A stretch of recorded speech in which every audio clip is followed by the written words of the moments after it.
Why would a man in the military with a wife and child at home come hustling nervous into this house with a camera and ask a girl you think is to go upstairs to do what? I don't know. You don't know. Have you watched those shows? No, sir. Because you're about to be on one. What's good, YouTube? Welcome back to Grim. Today we have an insane classic TCAP reaction for you. This is a married military man that shows up to this decoy's house, and needless to say, things get very awkward very quickly. This has to be, by far, the sweatiest freaking creep that we have seen on this show. I have no idea why this man is sweating this hard, but you gotta watch till the very end to see this one because it's quite insane, okay? So without any further ado, let's just get right on into it, shall we? Okay, that's gonna be Joker. He's supposed to be in a mid-sized Chevy, he said. Here comes another suspect who will also try to play this as a big misunderstanding.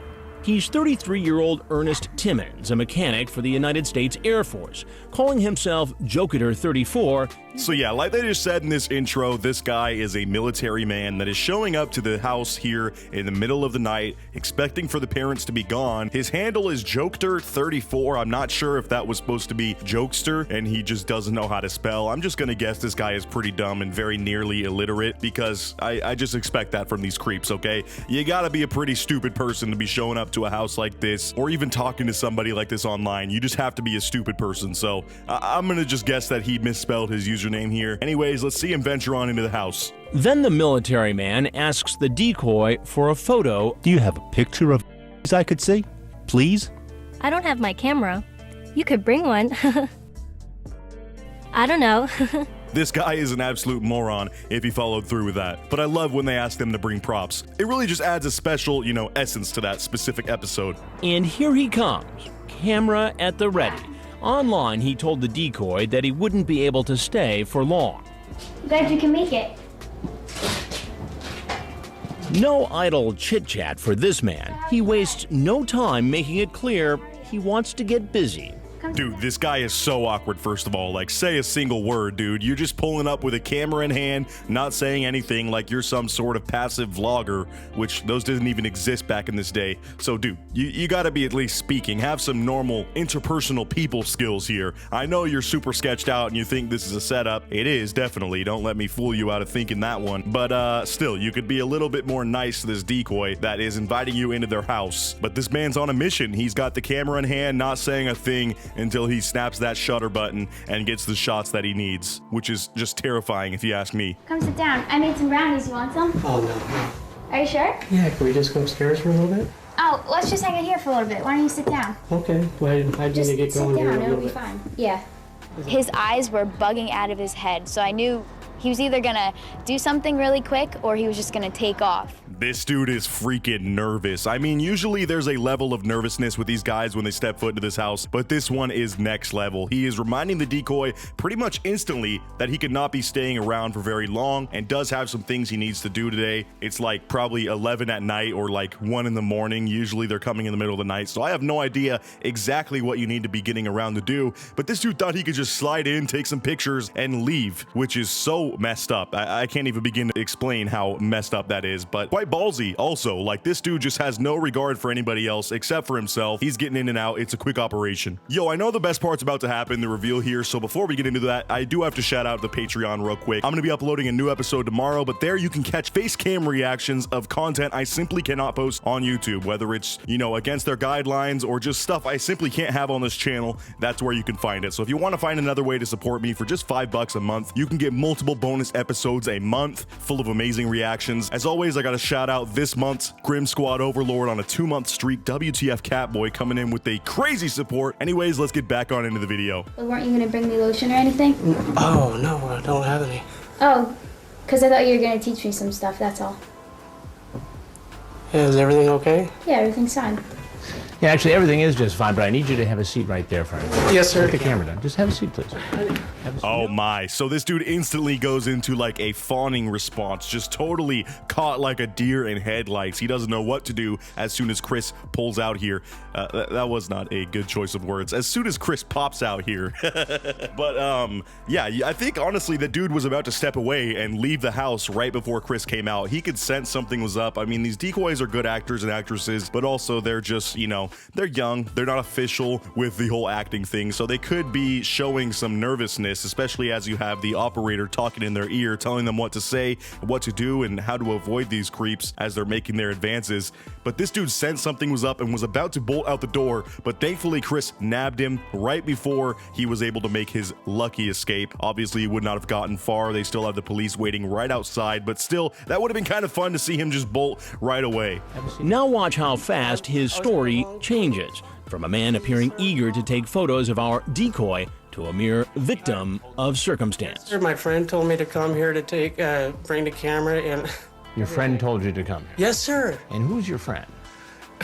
A guy named Kevin. You guys never just meet a friend named Kevin and he's like, hey, here's a camera, take this camera, go to this house, this person's hanging out there. I don't think there's gonna be any adults around, but just take some cool shots of them. You know, it's kind of like a modeling gig. Make sure you also show up in the middle of the night and explain that you don't have much time to be staying there. That's just a photographer thing. It's a nice little tip so that, you know, you're not wasting too much time at the photo shoot. Like, no, none of this adds up, dude. Kevin doesn't exist. You literally have chat logs, or Chris has chat logs rather, that state the decoy asking you to bring a camera, and that's why you brought this camera. We know your intent, man, all right? Just stop with the lies. Even though it is entertaining to watch these guys scramble for a new thought in their head to kind of formulate this lie that's gonna carry them on in this conversation, but this dude's just falling flat right away, pretty much. Kevin. And what's Kevin's last name? I don't know. How long have you known this friend, Kevin? We just met on the base. So you were going to come in, and you have your camera ready, and you say to the girl who you think is the, or your friend thinks is I that don't you want to know run exactly. up, you want to run upstairs because you only have a little bit of time. Do you see why this does not make sense? Dude, I'm just as confused as you. I thought me and Kevin were cool. I met him on the base. You know, he's a fellow military guy. I thought he was chill. He told me to just bring this camera over here and that I needed to take some photos really quickly, okay? I wasn't doing anything wrong, he says, as literally every time they cut back to him, he has a new gallon of sweat on his head. This man is already so oily and just nervous. You are a terrible liar, my guy. You gotta work on this whole stress, you know, leveling out thing, because clearly your cortisol levels are spiking or whatever happens when you get stressed out, and you are sweating like a madman, just frantically jumping from idea to idea, name dropping random people that you never met as a reason that you're here. I'm sorry, I don't care if it's your best friend and they told you to do this. Nobody would be like, oh, so I just show up and take pictures? Why can't you do this again? Like, dude, have Kevin do the freaking photo shoot if Kevin wanted to take photos so bad. Yes, sir. I perfectly. Why do you think I'm just as stunned as you are? Oh, you're stunned because you got caught. That's why you're stunned. Because I think you're telling a big fat lie to me right now. I'm not telling you lies, sir. It doesn't make sense. I know. I'm not telling you a lie, sir, as he literally has 4 droplets of sweat going down in sync on his face. I don't know if you can ever spot a liar, if some of you guys are not good at that, but even if you have a terrible BS detector, you know that it's absolutely ringing and sounding off for this guy because he is full of BS at this point. But it's funny to watch him lie, and when he raises his voice, he just sounds like such a little sissy boy. Like, dude, I didn't do anything, I swear. I just want to take some photos. Like, dude, you got caught, and that's why you're acting so frantic. But it's funny to see you act like a total child at the advent of you getting in trouble for this. Like, clearly you did not think it through. Yes, your whole life is destroyed, your military career is over, and your family's probably gonna leave you after this as well. So yeah, you really did not think this through. As the Air Force mechanic sweats profusely, he reveals he's about to be deployed to Iraq. I leave in about a week and a half. And so you stopped by here for a quickie with this before you went over to Iraq? No, sir, I was a joke. That is messed up. This dude is about to leave to Iraq next week, and he figured, you know what, I'm about to go fight in this war. Maybe I do something for myself here before I leave. And sadly, him having a self-care day is not like many of our self-care days. It involved him speaking to this decoy and heading over to their house with a camera, which is some super, super sketchy stuff right there. And this guy should not be going overseas or really going anywhere except for a jail cell, if you ask me. It turns out the 33-year-old military man is married. His wife's picture is on the camera. Do you have kids? I have a kid, yes. You have a kid. How old is your kid? She's 7. Why would a man in the military with a wife and child at home come hustling nervous into this house with a camera? And Dude, I don't know. Ask Kevin. Kevin's the one that gave me the camera and told me to do this, dude. I can call Kevin right now. Dude, just have Kevin come over here. He'll explain everything. Like, dude, it doesn't work that way. We know this Kevin person is fake. We know this whole backstory is fake. We have the chat logs here. You just erupted your entire career and family for this one stupid choice, which thankfully got you in some trouble instead of you actually meeting up with a real person that, you know, was the age they were saying they were. No, this was a decoy, and you stepped foot into Chris's spiderweb trap, and now you're getting eaten, bro. How does it feel? How about you panic some more, because this is just great freaking entertainment at this point. I don't know. You don't know. No matter how implausible the man's story is, he sticks to it. Oh, here's something. You seem concerned about seeing those TV shows of people getting caught. Have you watched those shows? No, sir. No, sir. They kind of give me bad vibes because I think about the fact that one day I could be on one of them, but please tell me I'm not on this show. Thankfully, he didn't actually watch it because then he would have recognized Chris, and this would have gone probably 10 times worse. He might have actually lost too much fluids from the sweat and passed out on the floor right here in front of Chris. Could possibly have been the first medevac on this show that I've seen at least, but no, he has not seen the shows. He just knows they exist and even name dropped it in the chats being like, oh, I really hope you're not one of those sting operations because, yeah, I got a lot going for me right now. I got a big family, a big military career. I would not like to throw that away. But anyways, yeah, I'll come over to your house at 2 a.m. and take some shots. Sweet. Have you watched those shows? No, sir. Because you're about to be on one. I'm Chris Hansen with Dateline NBC, and we're doing a story on adults who try to meet kids online. Oh, please, sir. I was told as a friend to come over. That was it. And that's your story. That's my story. And you're sticking to it. Yes, sir.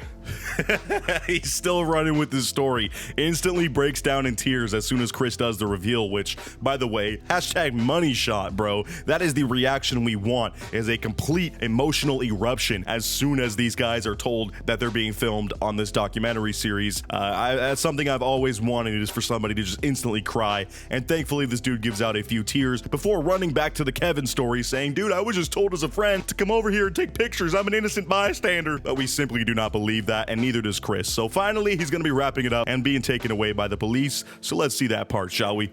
Now he'll get a chance to tell his story to the police. Police department, down on the ground. Down on the ground. Let go of your camera, easy. Yes, sir. Let go, arms behind your back.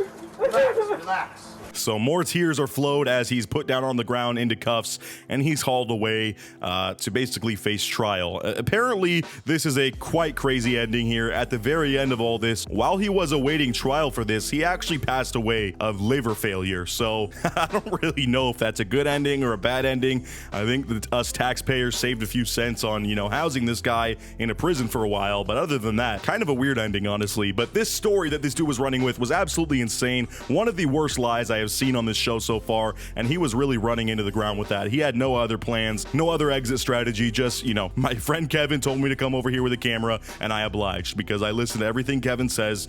He is my mentor, basically, is his story. Let me know what you thought of this idiot down in the comments below. Again, check out the Patreon so you can find some amazing behind the scenes / just not allowed on YouTube content that I'm posting over there regularly with Facecam. And as always, and as well, if you guys enjoy Call of Duty, I've been doing some side videos on my second channel just for fun. It's all gaming related and kind of uncensored by me, so if you want to see that stuff, make sure you check it out as well. Links are in the pinned comment and the description, and as always, I'll see you guys in the next video. Until next time, peace out.